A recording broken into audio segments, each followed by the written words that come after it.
tonight with my girls from our book, The Inner Circle. We're here to have a great discussion with you and our wonderful pastor, Pastor Demario. Hey, what's up? What's up? Pastor Demario.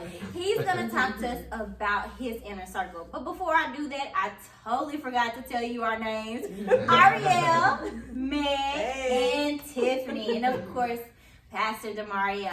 So Pastor Demario, we are so excited to have you here with us while we talk about Inner Circle. And you're going to answer some questions for us. We want you to be very honest. Absolutely. And if you got to pick one to throw one of your friends under the bus, that's okay. We do that best. Because we know that we learn and we grow from our mistakes. We grow from understanding what other people have went through. So we want to kick it off with Tiff. And Tiff's going to ask a question that we want to pose to Pastor Demario about his inner circle. Okay, Pastor Demario. So have you ever experienced hurt or betrayal in an inner circle? And the second part of the question is, how did you handle it? How did I handle it? Okay. Well, first of all, let me just say I'm very glad to be here. Thank you guys so much for having me out. This is a subject that I am personally passionate about because really accountability and inner circle, it's really saved my life in a lot of ways. And so I'm pretty passionate about it. So to answer that first question, have I ever been hurt or betrayed by someone in my inner circle? The answer is yes. Ouch. Absolutely. Like the church say, ouch. Betrayal, not so much betrayal, but definitely hurt. I can think about a time in my life where I was really in a hard situation. I was in the hospital, and I had a lot of people coming to visit me, a lot of people coming to see me, and that was good. But like the person that was like my guy, like my bro, he came through. But the whole time that he was there, he was on the phone, he was kind of doing some other things, and it was like out of everybody that I wanted to be there and to really be present with me, like he was the one, and he was the one that was not there like that. And so, asking about how we handled that, we really just had to hit it straight on. But if somebody's in your inner circle, they really should be somebody that you can be very honest with. And so, even coming out of the hospital and stuff, it was probably a few weeks later, I just said, hey man, we need to talk. And we sat down and and literally, I'm not a real overly emotional guy. But in that conversation, I cried because you know what I mean? Like him not being there in a moment that mattered so much to me, that really hurt. And so, we were just able to talk it out, man to man. Like I said, I shed a tear or two. But after that, we was able to hug it up and just move forward from that. So I think, just in general, that's just the best way to do it, is just to handle it and hit it head on. Now, you guys still friends? We are. Okay. We are. Sure. Yeah. You're right. So with that, do you think that made your relationship stronger, or did it create some red flags in your own self and in him, if that makes any sense? Yeah, that makes a lot of sense. It actually made the relationship stronger, simply because, it's one thing to be good when everything's going well, but, when somebody can go through an issue or a circumstance with you and still come out, it just further strengthens the relationship, and it shows the depth of that relationship. That it's just not shallow and whatnot. Right. So it did strengthen us. So, we have our issues. It's not about us. It's about him. It's about Pastor Demario right now. So I have a question to ask you. And with that was a beautiful story. And I want you to let us know about another story or an example that you can give of how accountability played a huge part in your inner circle, whether that be a pro, a con, or something that just really help us see how you handle different things with accountability. One of my primary accountability partner, I was really battling just lust and, just to be honest, pornography, and as a married man.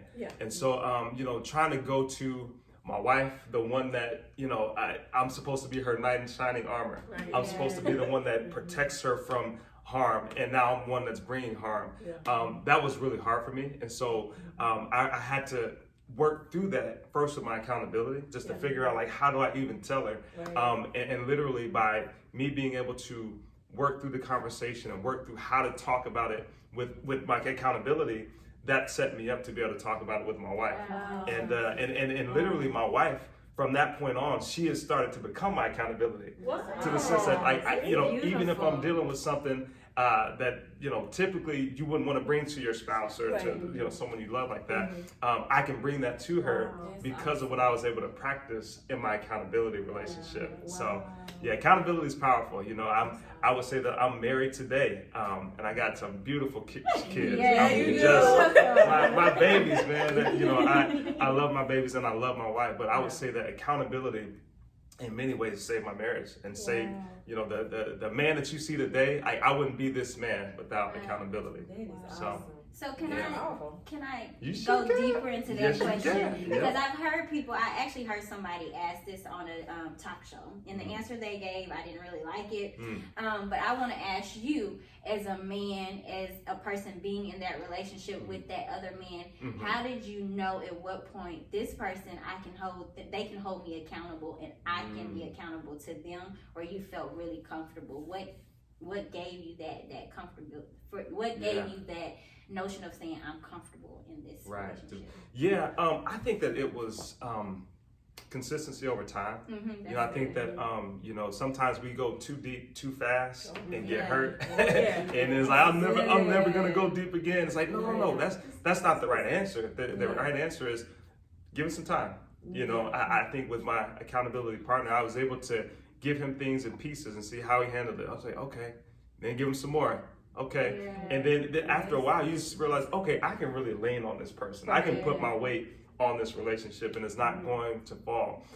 Because so much of accountability is trusting somebody else with your own humanity. You know what I'm saying? And so as people that are minister, like as a pastor, as a minister, like that's an important thing because like to other people, I'm supposed to be an example and I'm a standard bearer and all that stuff. But every man of God, every woman of God is still a human. And so we all have moments of anger or lust or whatever, frustration, whatever it is. And so just being able to have someone that I could be human with and they not judge me. Now there's a caveat there because people say that and it's like, well, I'm just go out drinking and wilding out and don't judge me. No. Like real good accountability will see you there and allow you to express yourself, but they won't leave you there, right? Good accountability say, okay, look, it's time to get on up and brush on off, and we need to get out of this situation. And so, anyway, but just to get back to your question, just the consistency over time and being able to gradually hand things to my accountability and watch him handle it and me well. You know what I'm saying? To even to be able to separate who I am from what I did. Just to watch how he was able to do that, that gave me the confidence to be able to get even deeper and get even more, more intimate in terms of like details and things I was dealing with in that relationship.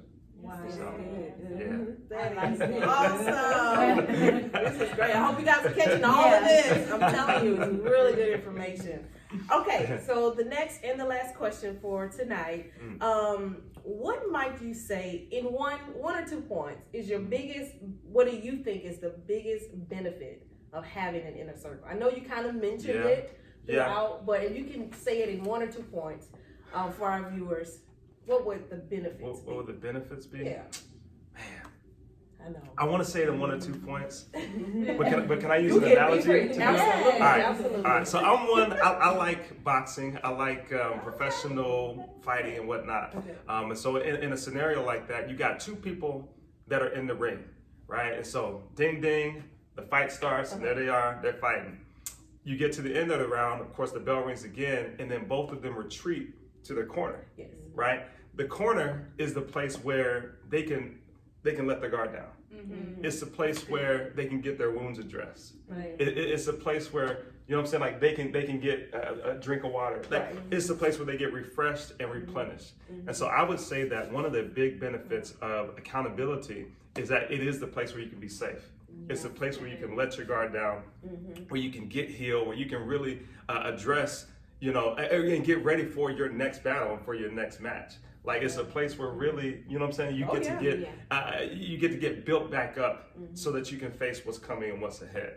I would say that is probably the biggest benefit that I've seen with accountability is that you know, I've been able to trust people with very intimate parts of me, and let the guards down. As a man, that's just not something that we're taught to do. We're not taught to be sensitive or to be open and all that stuff. No, suck it in, hold it in, suck it up, and whatnot. But you know, being able to be vulnerable, it changes everything.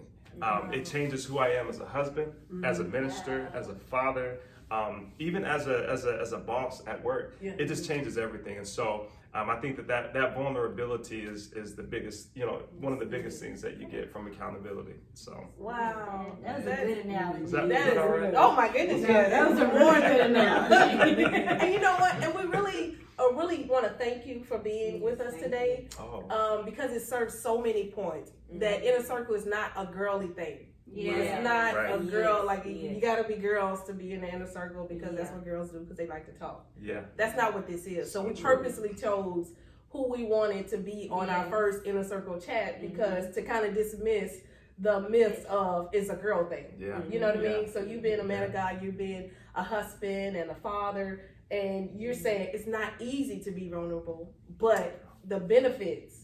And you're such an example to so many other men that are following you because you chose to be open. You chose to have accountability. That was a choice. Nobody made you do that. You know what I mean? So we just want to thank you so much. This has been awesome. I mean, for real. Guys, we want to thank you so much for tuning in today for our first Inner Circle chat. This is number 1, but it will not be the last. So we thank you for today, and we will see you soon. Bye you guys.